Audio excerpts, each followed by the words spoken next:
Hello everyone, welcome back. In our last video, we already started the poem Nose versus Eyes, and this poem is written by William Cowper. And this poem is about the heated argument in between nose and eyes. Means they have just arguing about the spectacles. वो किससे belong करता है. अब ये जो poem है यहाँ पर ऐसे बताया गया कि एक actually it is a satire, जब मैंने पहले भी एक्सप्लेन किया था, एक सटायर है कि जो रियल कंडीशन होती है हम उसके बारे में अगर कॉमिक वे में और रियल कंडीशन हम अगर कॉमिक वे में बताते हैं इन अ वेरी ह्यूमरस वे, उसी को कहा जाता है सटायर.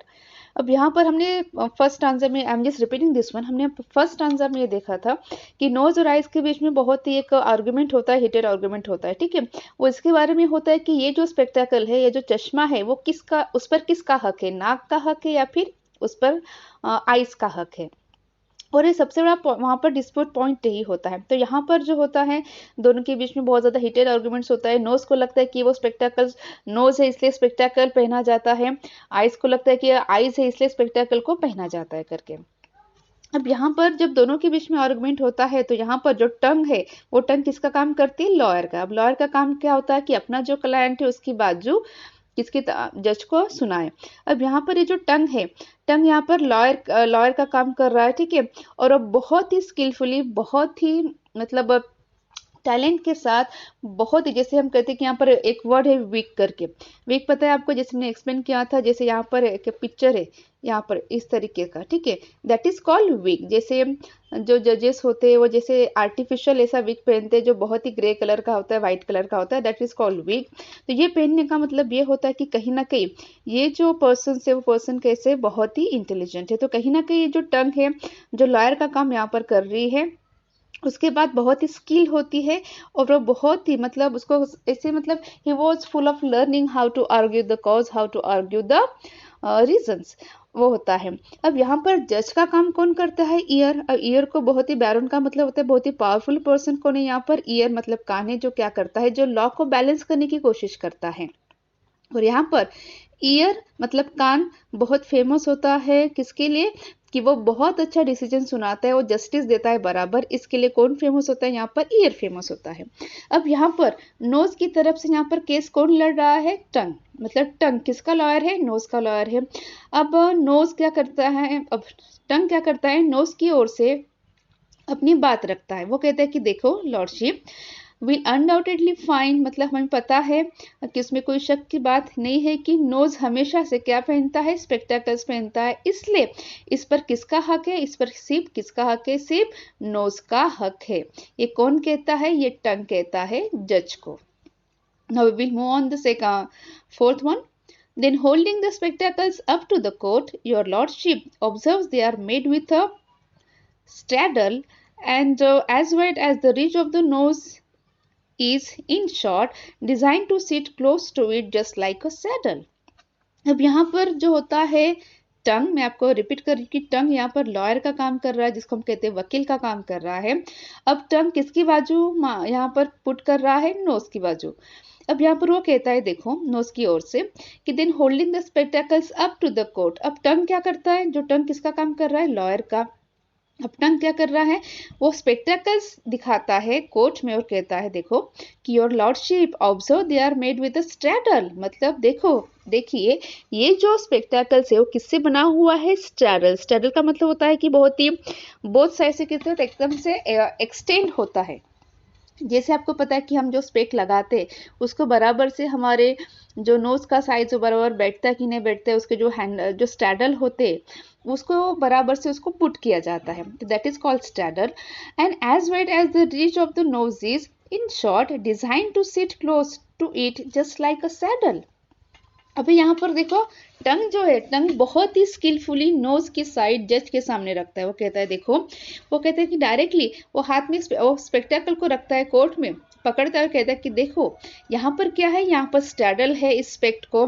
और जैसे हमारे नोज का जो रीच होता है, ठीक है, रीच का मतलब है कि एज, ठीक है, हमारे जो नाक का एज होता है किनारा, वो. तो उन्होंने कहा कि यहाँ पर टंग ने कहा कि देखिए ये जो स्पेक्टाकल है वो क्या है, उसको क्या है, वो स्टेरल से बना हुआ है, ठीक है। और एक कैसे वाइड जो हमारी नाक का जो रीच है, ठीक है, जो एज है, जो किनारा है, उसके हिसाब से इसको बनाया गया है। In short design to sit close to it just like a saddle. इसका मतलब है ये जो स्पेक्टाकल है उसको किस तरीके से बनाया गया है कि ताकि वो नाक के ऊपर बराबर से बैठे। जो नाक का जो रीज है, नाक का जो एज है, ठीक है, उसके हिसाब से क्या बनाया जाता है, स्पेक्टाकल्स बनाया जाता है। इसलिए इसको, और जो स्पेक्टाकल्स है उसको इस तरीके से डिजाइन किया जाता है कि वो कहाँ पर बराबर से क्लोज बैठे, जो रीच है नाक का वहां पर बैठे, just like a saddle. Saddle मतलब आपको पता है कि जैसे घोड़ा होता है, हम घोड़े के ऊपर जो पैर मतलब रख कर बैठते हैं, दोनों तरफ होता है, ठीक है, दैट इज कॉल्ड सैडल। तो ओके, देखिए कंपैरिजन करते हैं, सैडल रखा हुआ रहता है बराबर से कि पैर बराबर, मतलब हम वहां पर पैर रखकर घोड़े के ऊपर चढ़ते, वैसे ही क्या कहा है कि ये जो स्पेक्टाकल है इसको बराबर से इस तरीके से डिजाइन किया गया है ताकि वो नाक के ऊपर बराबर से बैठे। अब यहाँ पर देखो लाइक यूज किया गया है, इसका मतलब एक फिगर ऑफ स्पीच कौन सा है, सिमिली।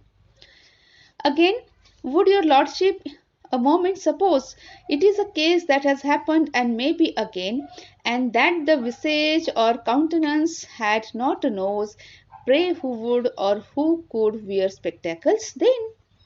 अब यहाँ पर देखो नोज टंग बहुत अच्छी तरीके से लॉयर का काम कर रहा है। वो देखो क्या करता है, वो क्या कह रहा है जज को कि, वो कह रहा है देखो कि again would your lordship a moment suppose, मतलब वो कहते हैं कि देखिए लॉर्ड, अगर हमने एक पल के लिए ये हमने इमेजिन भी कर लिया क्या कि it is a case that has happened and may be again that the visage and countenance had not a nose, pray who would or who could wear spectacles then. तब कहते हैं कि देखो अब टंग बहुत ही स्किलफुली नोज की तरफ से, नाक की तरफ से बोल रहा है, यहाँ पर जज को सुनाई दे रहा, सुना रहा है। अभी यहाँ पर देखो टंग क्या कर रहा है, टंग बहुत ही एक स्किलफुल यहाँ पर लॉयर का काम कर रहा है। अब टंग देखो क्या कहता है, आई एम रिपीटिंग, वो कहते हैं कि देखो माय लॉर्ड, मतलब देखिए जज, अगर हमने कुछ पल के लिए सोच भी लिया कि क्या कि it is a case that has happen and may be again, हो सकता है ये जो बात हुई है वो बात फिर से हो जाए, तो दैट द विसेज और countenance had not a knows, मतलब जो फेस है, जो चेहरा है, अगर वहां पर नाक ही नहीं रहेगा तो pray who would and who could wear spectacles then. तो आप ही सोचिए कि तब कौन किस तरीके से और कैसे स्पेक्टेकल पहन सकता है। अब इससे हमें पता चलता है कि नो टंग कितना अच्छा लॉयर है, वो किस तरीके से अपनी क्लाइंट का साइड जज के सामने, मतलब कान के सामने वो रख रहा है। मैं फिर से रिपीट करूं, यहाँ पर वो कह रहा है कि देखिए जज, अगर हम कुछ देर के लिए मान भी ले कि अगर हमारा जो चेहरा है, अगर वहां पर, यहाँ पर विसेज और काउंटेनेंस का मतलब होता है फेस, मतलब चेहरा, अगर चेहरे पर नाक ही नहीं होगा तो सोचिए कि किस तरीके से कोई स्पेक्टेकल पहन सकता है। On the whole, it appears, and my argument shows with reasoning the court will never condemn, that the spectacles plainly were made for the nose and the nose was as plainly intended for them. अब यहाँ पर फिर से term कह रहा है कि देखिए, on the whole it appears, मतलब ये सब कुछ देखने के बाद ऐसे लग रहा है, that my argument shows with reasoning the court will never condemn. अब यहाँ पर टंग करा कि देखिए ये सारी बातें जानकर अब ऐसे लग रहा है कि जो मैं आर्गुमेंट्स कर रहा हूँ, जो मैं बता रहा हूँ आपको नोज के बारे में, उससे, और जो मैं आर्गुमेंट कर रहा हूँ क्या, वो रीजन दे रहा हूँ, मैं उसकी पूरी कारण बता रहा हूँ आपको, रीजन बता रहा हूँ कि क्यों नोज ही, मतलब क्यों ये जो स्पेक्टाकल है वो किससे बिलोंग करता है, वो सिर्फ नोज से ही बिलोंग करता है। जो चश्मा है उस पर किसका हक है, सिर्फ इस नाक का हक है। वो कहता है कि मैं जिस तरीके से मैं बता रहा हूँ, मैं रीजन बता रहा हूँ, तो शायद से जो कोर्ट है वो शायद से मेरी बातों को खारिज नहीं करेगा, शायद से वो मेरी बातों को ना नहीं करेगा। That the spectacles plainly were made for the nose and the nose was as plainly intended for them. वो कह रहा है कि यही, कि ये जो स्पेक्टेकल है, ये जो चश्मा है, किससे बिलोंग करता है, उस पर किसका हक है, इस पर सीधा सीधा हक है नाक का, and The nose was as plainly intended for them, और शायद से नाक की वजह से वो चश्मा क्या है वहां पर रहता है। Then shifting his side as lawyer knows how, he pleaded again in behalf of the eyes. But what were his arguments? Few people know, for the court did not think they were equally wise. अब हमें पता है कि वकील कैसे होते हैं, lawyer कैसे होते हैं, ठीक है। वो यहाँ की भी साइड लेते हैं और अगर दूसरा क्लाइंट होता है वहाँ की भी साइड लेते हैं। अब हुआ ऐसे कि सबसे पहले जो टंग थी, टंग ने यहाँ तक इस स्टांजा तक किसका साइड लेकर बात की थी? नोज की। अब यहाँ पर इस स्टांजा से वो क्या कर रहा है, यहाँ पर टंग अब किसकी साइड ले रहा है? आइस की साइड ले रहा है। अब देखो क्या करता है वो, then shifting his side as a lawyer knows how. अब वो क्या करता है, अब नोज के बारे में उसने बात कर ली, अब वो बात कर रहा है किसके बारे में? आइस के बारे में। जैसे हमें पता है कि लॉयर कैसे फटाक से अपनी साइड बदल देता है, कैसे फटाक से अपना पॉइंट चेंज करता है। he pleaded again in behalf of the eyes. अब वो क्या करता है, आंखों की ओर से वो फिर से अपनी बात रखता है। जैसे उसने नाक की ओर से अपनी बात रखी थी, नोज का उसने साइड लेकर जैसे उसका इंपॉर्टेंस बताया था कि स्पेक्टेकल उससे बिलोंग करता है, वैसे अभी वही टंग किसका साइड लेकर बात कर रही है? आंखों का साइड लेकर क्या कर रही है? उसका इंपॉर्टेंस बताने की कोशिश कर रही है। किसको? जज को, मतलब कोर्ट में। But what were his arguments? Few people know. लेकिन शायद से बहुत ही कम लोगों को पता है कि उसका आर्गूमेंट्स क्या था। For the court did not think they were equally wise. लेकिन जिस तरीके से, मतलब सिंपल सी बात है कि जिस पावरफुल तरीके से, जिस टैलेंट के साथ, जिस स्किल के साथ टंग ने नोज का साइड रखकर जितनी बातें कही थी, उतनी बातें वो आंखों का साइड लेकर नहीं रखता है। इसका मतलब सिंपल सी बात है कि वो ज्यादा इंपॉर्टेंस किसको देता है? नोज को देता है, और कम इंपॉर्टेंस किसको देता है? आइज को। किसमें? अपने बातों में। In a simple way, I just want to tell you that he just took the side of nose and he just explained the importance of nose, and he again then explained how the spectacle belongs to the nose. But when he just going to put his points on behalf of the eyes, at that time he did not show his talent or skill to show the side of the eyes and to show how the spectacle belongs to the eyes.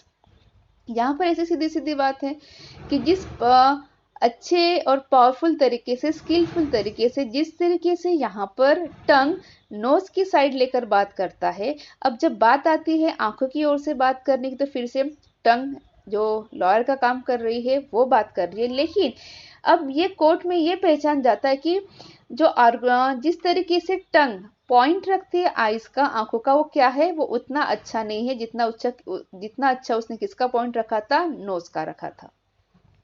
So, his lordship decreed with a grave solemn tone, decisive and clear, without one if or but, that whenever the nose put his spectacles on, by daylight or candlelight, eyes should be shut.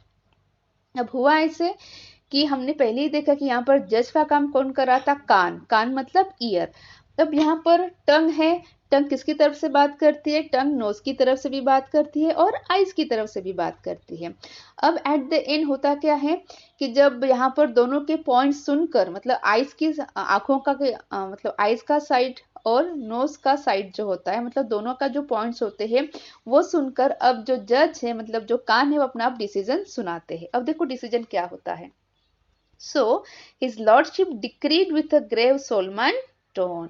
अब यहाँ पर क्या होता है कि यहाँ पर जैसे हमें पता है कि जज एकदम से कैसे, बहुत ही एकदम सोलमनली, बहुत ही डिग्निफाइड तरीके से, बहुत ही हम जिसको पता है जैसे जज एकदम से स्ट्रिक्ट होते हैं, बहुत ही ऐसे, और बहुत ही पावरफुल तरीके से जिस तरीके से वो डिसीजन सुनाते हैं, वैसे ही डिसीजन अब यहाँ पर कौन सुनाते हैं? यहाँ पर सुनाते हैं कान, मतलब ईयर, जो यहाँ पर किसका काम कर रहा है? जज का। अब यहाँ पर जज जो है वो अपना डिक्रीट का मतलब होता है वर्डिक्ट, मतलब अपना वो अब यहाँ पर डिसीजन सुनाते हैं। Decisive and clear without one if और बट।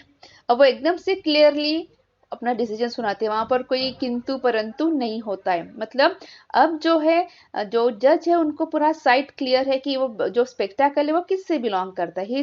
मतलब he doesn't have any doubt, मतलब जो जज, उसको डाउट नहीं है कि जो स्पेक्टाकल है वो किससे बिलोंग करना चाहिए। नाउ ही इज कंफर्म कि ये जो स्पेक्टाकल है वो पर्टिकुलर किससे बिलोंग करता है। इसलिए यहाँ पर कहा गया है कि उसका जो डिसीजन होता है कान का, मतलब ईयर, जो जज का काम कर रहा है, वो डिसीजन बहुत ही फर्मली, बहुत ही क्लियरली देता है, जहां पर डिसीजन देते समय उनकी बातों में इफ नॉट, मतलब किंतु परंतु ऐसे वर्ड्स नहीं होते हैं। that whenever the nose put his spectacles on. अब डिसीजन देखो क्या होता है कि जब भी नोज क्या करेगा, नोज के ऊपर मतलब नाक के ऊपर किया जाएगा, स्पेक्टेकल्स रखा जाएगा बाय डे लाइट और कैंडल लाइट, मतलब दिन में हो या रात में। आईज शुड बी शट, मतलब आंखें कैसी होनी चाहिए, बंद होनी चाहिए। इसका मतलब है कि जब भी आंखों के ऊपर चश्मा लगाते तो चश्मा लगाते समय आंखें बंद होनी चाहिए, और आंखें और चश्मा बराबर से जब सेट हो जाएगा नाक के ऊपर तभी आंखें खोलनी चाहिए। इसका मतलब है कि जो वर्डिक्ट होता है, जो जस्टिफिकेशन होता है या फिर जो डिसीजन होता है वो किसके साइड से होता है, वो होता है नोज के साइड से। बिकॉज वो जो टंग होती है, टंग बहुत ही स्किलफुली पॉइंट रखती है किसके बिहाफ में, नोज के बिहाफ में। लेकिन जब वही टंग आइज के बिहाफ में बात करती तो उतनी पावरफुल तरीके से पॉइंट्स नहीं रखती जितनी पावरफुल तरीके से वो नोज का पॉइंट रखते हो। तो कहीं ना कहीं ये जो जज है, जैसे हमने पहले कहा है कि जो दिखता है उसी के ऊपर जो होता है कोर्ट, उसी के ऊपर वो क्या करते हैं, बिलीव करते हैं। और इसी के लिए यहाँ पर स्टार्टिंग में कहा गया कि इट इज अ सटायर है। सटायर है कि आज हम देखते हैं कि जो कंडीशन है लॉ या फिर जुडिफिकेशन की, कि जैसे ही जो सबूत पेश किए जाते हैं, जैसे अगर कोई है जिसने अगर कोई क्राइम भी किया है, लेकिन अगर उसका लॉयर बहुत स्किलफुल तरीके से कोर्ट के सामने बोलता है कि नहीं, मेरा जो लॉयर है, मेरा जो क्लाइंट है उसने कोई क्राइम नहीं किया है, ही इज इनोसेंट, ऐसा वगैरह।